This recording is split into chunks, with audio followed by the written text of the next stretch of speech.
Le commandement territorial de la sécurité civile de Pointe-Noire-Quilou a tenu une série d'activités en rapport à la célébration de la Journée mondiale de la protection civile.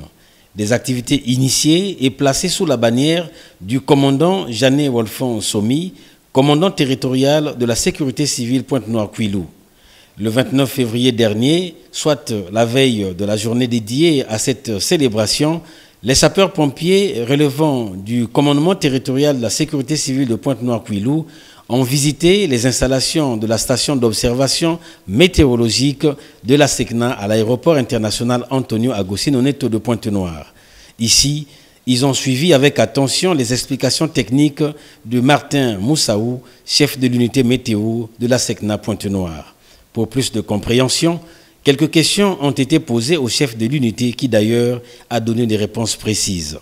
Ainsi, ce samedi 1er mars 2024, une marche sportive toujours à l'initiative de l'officier de protection civile a réuni la quasi-totalité des structures de sécurité civile de la ville de Pointe-Noire. Marche dont le départ a été pris au rond-point ex-Bata pour chuter au siège du commandement territorial de la sécurité civile. Cette marche, qui est une initiative du commandant, se voulait réunificatrice. Elle réunissait l'ensemble des forces de sapeurs-pompiers de la ville de Pointe-Noire, donc bien sûr la sécurité civile, mais était également présent la SECNA, les pompiers de Total, de la Coraf, les pompiers du port et de Servtech. Et cette solidarité qui nous unit a été illustrée par cette marche.